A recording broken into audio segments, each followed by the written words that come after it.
Granat ditarik. Saat preman itu membuangnya, ditangkap oleh pria itu. Ia tanpa takut sama sekali. Namanya Luke Cage. Memiliki kulit terkeras di dunia. Peluru yang mengenainya akan kehilangan kekuatan aslinya. Tidak hanya itu, dia juga memiliki kekuatan yang luar biasa. Dapat langsung menekuk pistol. Jadi bagaimana dia memiliki kekuatan yang luar biasa ini? Dulunya, dia pernah di penjara. Sipir sangat sombong dan jahat. Luke Cage tidak takut mati dan selalu menentangnya. Hasilnya, Luke Cage dipukul hingga harus ke rumah sakit. Dokter mendiagnosis dia akan mati. Kemudian dia membawanya untuk percobaan. Tepat pada saat ini, sipir datang ke sana.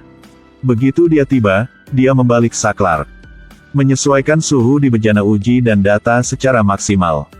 Ia pikir ia akan bisa menyiksa Luke Cage. Akibatnya, terjadi mutasi. Setelah ledakan, sipir dan dokter mati. Tapi Luke Cage secara ajaib hidup kembali. Sampai saat ini, lukanya benar-benar sembuh. Selain itu, dia menemukan bahwa tangannya penuh dengan kekuatan.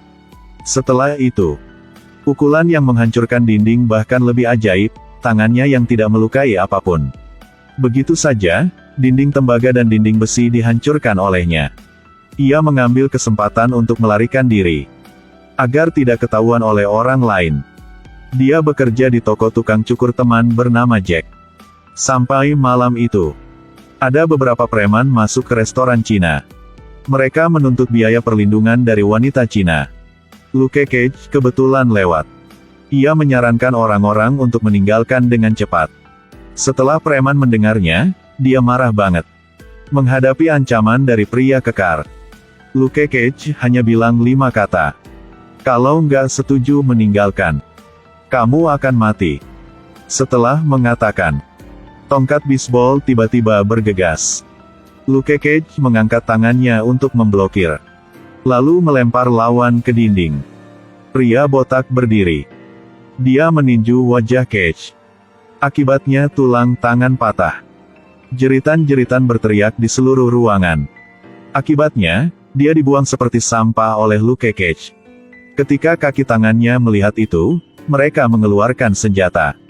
Tapi setelah tembakan pertama, preman yang tersisa tercengang. Luke Cage tak hanya tidak terluka. Dia bisa menangkap peluru dengan tangan. Apakah kamu mau mencoba lagi? Aku nggak tahu apapun. Saat ini Luke Cage masih belum tahu apapun.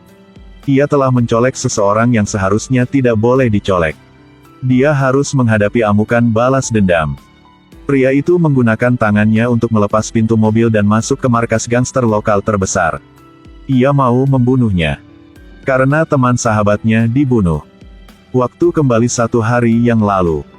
Beberapa preman Inggris masuk ke tempat pangkas rambut tempat dia bekerja. Pemimpinnya adalah gangster ular. Dan preman yang memungut bayaran di restoran Cina adalah bawahannya. Saat dia mencukur, ia telah memperingatkan Luke Cage. Jangan banyak bicara. Lalu ia meninggalkan. Hasilnya, Luke Cage nggak boleh mereka meninggalkan karena belum membayar setelah bercukur. Bawahannya sangat sombong. Langsung membuang uang ke tanah. Tindakan ini berarti Luke Cage akan menghadapi dengan masalah yang besar. Malam itu, seorang preman memegang 2 AK terus-menerus menembak di toko tukang cukur. Walaupun dia menggunakan tubuhnya untuk melindungi putra Jack. Tapi sayangnya, Jack terkena peluru. Untuk melindungi bocah itu, Luke Cage tidak berani bertindak gegabah. Ia berpura-pura mati. Para gangster menembaki toko tukang cukur selama 5 menit. Bahkan merampok ransel. Itu tabungan hidup Jack. Setelah itu, para gangster meninggalkan. Bocah itu tidak terluka. Tapi Jack terbaring di lantai sekarat. Luke Cage merasa kesakitan, tapi tak bisa lakukan apapun. Pada akhirnya, ia hanya bisa menyaksikan temannya mati. Selanjutnya dia menyerbu ke markas gangster. Di jalan, dia juga memberi preman itu 1 set baju besi. Meskipun dia tidak memiliki senjata, dia menggunakan 1 pukulan untuk menembus dinding. Mengambil 1 batang baja untuk melanjutkan balas dendam. Para preman di depannya tidak lebih dari sekelompok bajingan baginya. Untuk mengakhiri semuanya secepat, Luke Cage mengambil sofa dan menghancurkan semuanya. Menghadapi rentetan tembakan, Luke Cage masih tidak terluka dan bisa menghindari semua peluru. Preman ketakutan menangis huhu. Luke Cage langsung memukulnya, lalu menendang ke gerbang besi.